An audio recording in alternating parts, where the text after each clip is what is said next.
doesn't love Paw Patrol? The show is a smash hit that has fans all over the world. Anything with that many fans is bound to have some critics too. You won't believe which character some parents think is a supervillain in the making. Stick around till number 1 to find out. If this is your first time checking out the things, smash that subscribe button to stay in the loop.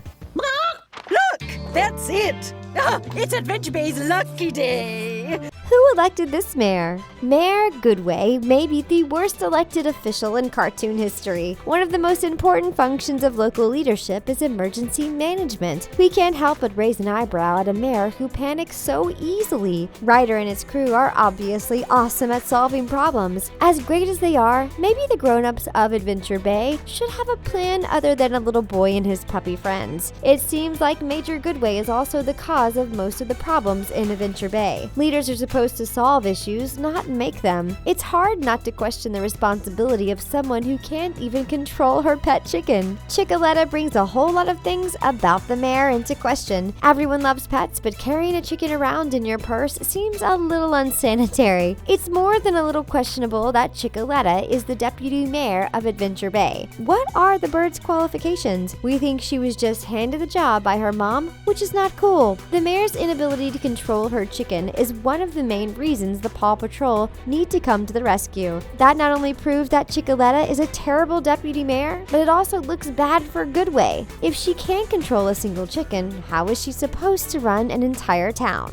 Poor veterinary care. Any town that is routinely rescued by a team of animals must have top-of-the-line veterinarians, right? Keeping animals in good health is essential. Any dogs that are regularly put into risky situations need to have a healthcare team on speed dial. You would expect Adventure Bay to have world-class vets on standby. Unfortunately, Chase and the gang just have Katie. Katie is the town vet and groomer, but we're not sure where she learned veterinarian medicine. All we ever seem to see Katie do is bathe the dogs. Who handles their routine care? Who gives the pups exams or shots? Are the Paw Patrol pups microchipped? We have a lot of questions. Just how old is Adventure Bay's only vet? Katie's age is never officially mentioned, but she doesn't seem to be too much older than Ryder. How could she possibly have time to finish high school and then become a veterinarian? Marshall, Rubble, and the crew need a doctor they can trust. They work hard to save Adventure Bay and provide vital services. They deserve the best health care out there.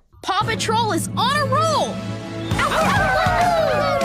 Catchphrases are out of control. Catchy lines are a staple of kids' TV shows. Repetitive phrases help kids learn new words and even develop routines. Paw Patrol takes catchphrases to a whole new level. At the end of every briefing, Ryder says the same sentence: Paw Patrol is on a roll. We have to question if he really understands the phrase on a roll. Maybe he should wait until the crew has successfully completed their mission before he says his favorite phrase. How embarrassing would it be if they failed? Does he have a rhyme for when they're off a roll? It's not enough that Ryder has a rhyming catchphrase that makes no sense, but each of the dogs has one too. Marshall can't help but utter, "I'm fired up." He's the official fire service for Adventure Bay. We appreciate the pun, but maybe he could seem more enthusiastic if he really is fired up. Rubble, the construction pup, has his own phrase too. The police pup even rhymes with his own name. Chase is on the case. That's a lot of catchphrases for one show. You can't help but wonder how many hours of screen time is just pups repeating the same phrases over and over. Is Marshall okay? Marshall is the goofy fire pup who always seems to have bad luck. Who thought it was a good idea to put such a clumsy dog in charge of fire and emergency medical services for an entire town? Marshall has been known to crash into things, including other pups. Does he do first aid work on commission? Is he trying to sell more gauze? We're worried about the dopey Dalmatian. It's not normal to trust a puppy to be the fire service for an entire town. If you're going to let dogs run your emergency services, it's best not to pick the clumsiest dog in town. Marshall is friendly and silly, so he has lots of redeeming qualities. He's got his own Twitter account and has used it to talk about his goals. Fans expressed their love of his klutzy antics when Marshall tweeted that he was working on being less clumsy. It seems his accident-prone personality has won over his fans, and they don't want to see it change anytime soon. Marshall provides a lot of comedy relief on the show. He's definitely the silliest member of the crew. Where are all the girls? It doesn't take much to notice the biggest difference between between the main characters. Of the 10 official members of Paw Patrol, including Ryder and Robo-Dog, only 2 are girls. Skye is the only one who gets regular screen time. Everest appears on occasion to provide snow removal and be adorable. It's kind of disappointing that there's only one girl. Not only does she get very little screen time, but her gadgets just aren't as cool as the other pups. The disparity doesn't end in Adventure Bay. Merchandise for the show seems to treat Everest and Skype differently too. Skye is suspiciously absent from Paw Patrol t-shirts marketed to boys. That seems a little bit weird. She's one of the main characters. Why exclude her from any merch featuring the whole team? It also seems harder to find Skye or Everest toys. Skye doesn't appear in many Paw Patrol games either. It's almost as if the girl characters just aren't as important. Couple that with an incompetent female mayor, and it seems like Paw Patrol needs to work on its equality. We'd love to see Skye get some cooler gear and be featured in more boys merch too. Well, I'm a bit embarrassed to report my boat is, I guess you'd say, stuck.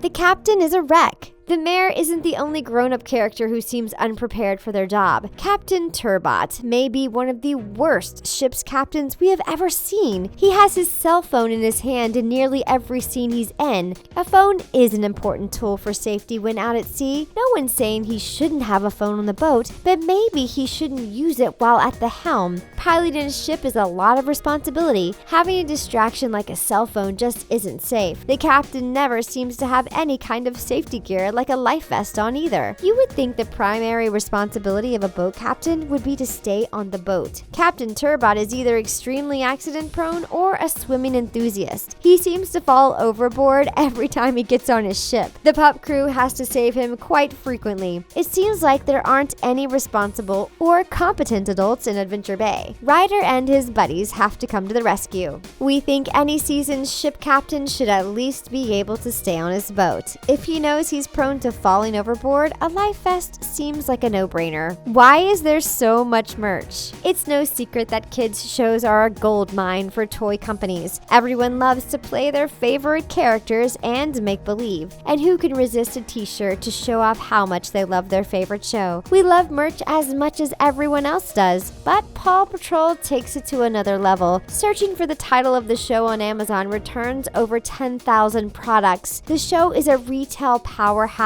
Paw Patrol's brought in 300 million in sales in just 1 year alone. The Pup Happy merch doesn't end there. Apart from toys and apparel, there's also school supplies, personal care products, snacks, and even furniture. There's nothing you can't buy with a Paw Patrol twist. The fans have clearly spoken. They love the hero pups. Merch flies off the shelves. People are ready to buy. Paw Patrol certainly isn't the right fandom for anyone who doesn't like to shop and collect. Okay, Paw Patrol, we have an emergency.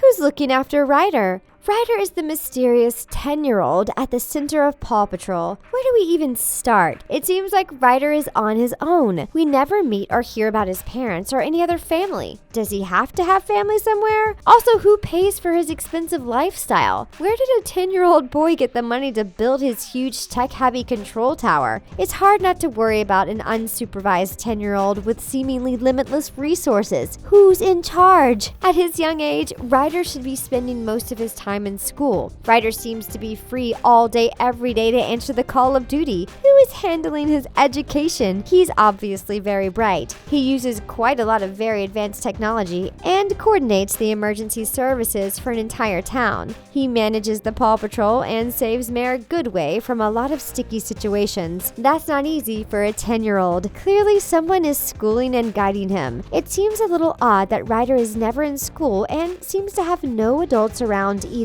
How many 10-year-olds do you know with a robot dog that drives them around? Ryder's ego. It wouldn't be hard to argue that Ryder really is the star of Paw Patrol. He's the reason the team is together in the first place. He's the one who summons the pups on the paw pad and briefs them on their missions. Some fans have speculated that he might be the son of Iron Man. The theory checks out when you consider that Ryder is a brilliant inventor, has no shortage of funds, and he really loves his vest. He also has something in common with Tony Stark, his ego. Some mommy bloggers have taken to the internet to vent their frustrations at young Ryder's attitude. It seems some parents think he has all the makings to even become a supervillain. He lives in a huge mysterious tower full of gadgets. His background is unknown and his parents are nowhere to be seen. He can communicate with and control animals. It seems Ryder is one tragic event away from becoming one of the coolest supervillains of all time. Maybe the show is all about him. Maybe the tragic event has already happened and that's why we never see his parents. Either way, a 10-year-old taking control of an entire town's emergency services seems a bit off. We hope you enjoyed the 10 reasons why kids shouldn't watch Paw Patrol. Don't forget to give us a big thumbs up and we'll see you next time.